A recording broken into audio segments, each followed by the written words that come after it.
welcome to a haul video, the fall haul of 2019. Um, got a stack of books, nothing big, but there you go.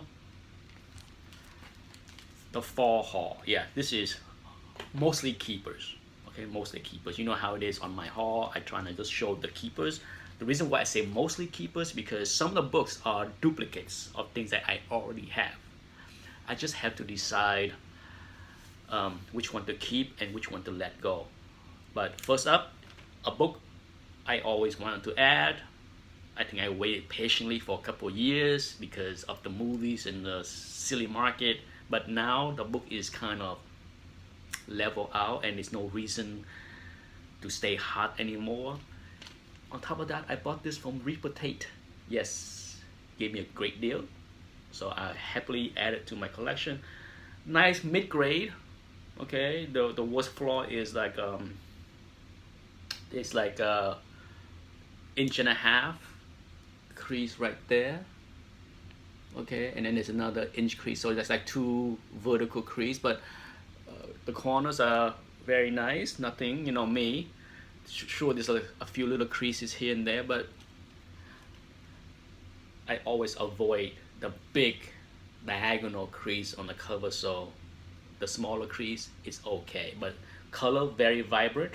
That's the key to this book that I want because outside of the creases, I think the color is very sharp. My kind of mid-grade book for the collection. So this go into the collection. Now this book, super happy to get. Nothing big, but if you know this book, you know the common production flaw. And I've been looking and looking and looking and keep missing out on a copy without the production flaw, and I got it. Okay, if you're familiar with Daredevil 168, many of them, has the ink smudge across right here, right? Many. I wouldn't say like 99% or something like that, but it's definitely 75% or more. Okay, it seems like at least 3 out of 4, if not 4 out of 5 copies out there have that smudge to some degree. Some are really bad and some are not so bad. And finally got myself gorgeous near mint copy. Look at that. Without the smudge. And the price was really, really cheap. Yeah, you know me. Here's a book that I had to decide if it's gonna be a keeper or something that I sell because I already have a mid-grade.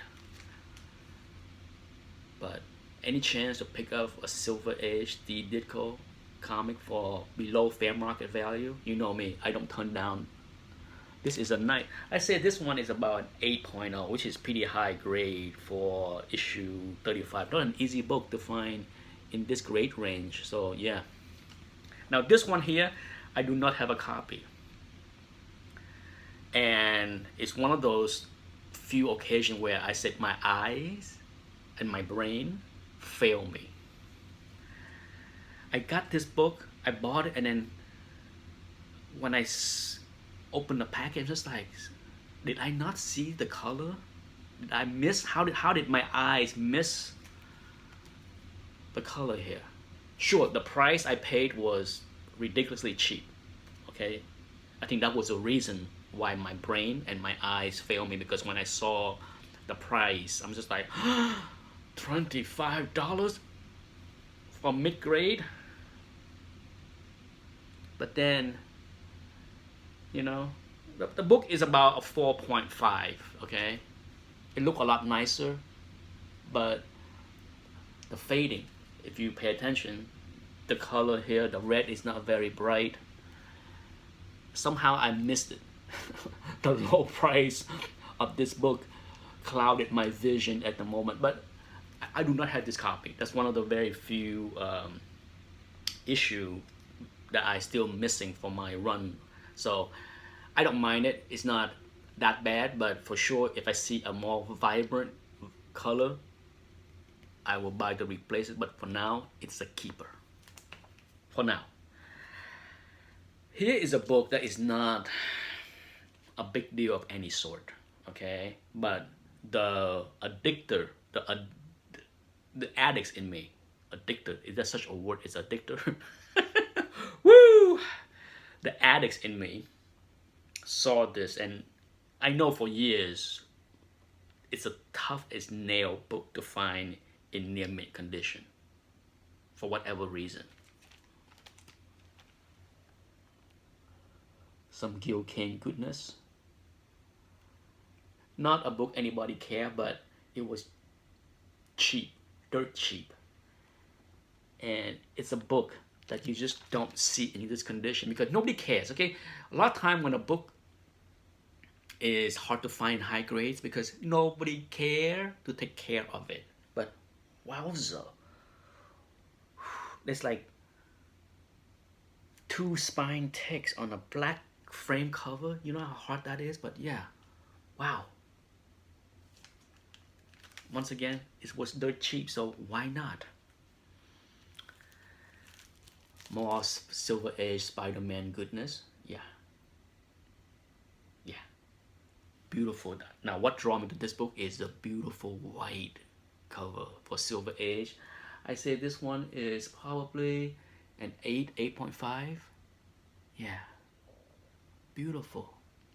Like I said, I have a copy in my collection. I'm not sure yet. Oh, and the reason why this might be the one that I replace, even though I don't need the high grade copy. The date stamp. Yeah.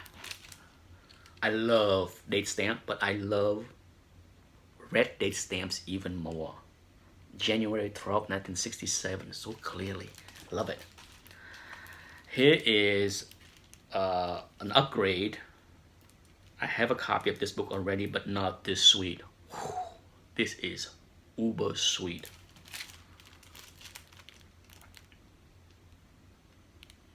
One of my favorite steranko show cover, and this one not easy to find that has such a white cover, right? You know, Silver Age Marvel tend to be yellow and tan, but this one is stunner.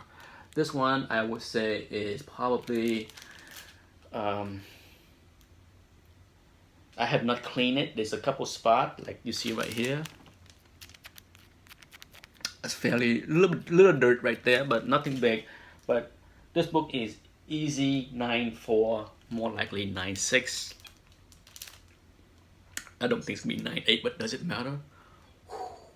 It's always been a minor goal to get this run in super high grade with steranko. Issue 2 are tough as heck to find in high grade, so I'm still keeping my eyes out for issue 2. Let's go with some magazine. I'm still missing one Vampirella early issue. By early I mean like single digit. I'm still missing one. I bought one.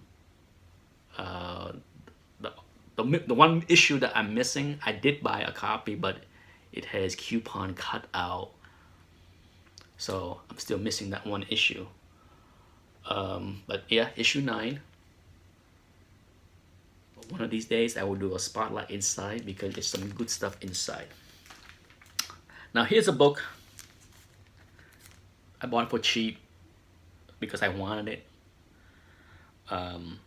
Definitely doesn't worth a heck of a lot of anything. For 10 bucks to read, okay, because I'm a big fan of the authors inside, and there will be a spotlight as well of the interior stuff because this is such a hidden gem. Last but not least,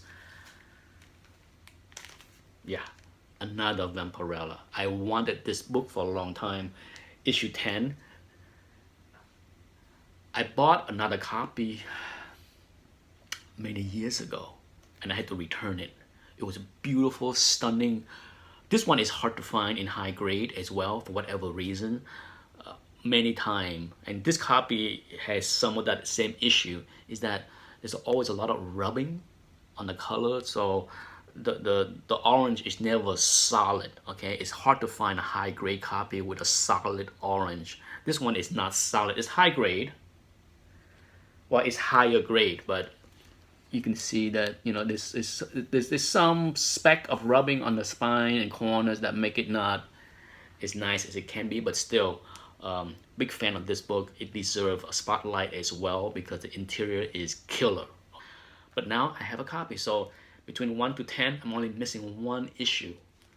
Otherwise, the rest is super high grade, stunner, keeper in my collection. That's it for this video. Thanks for watching. Bye bye.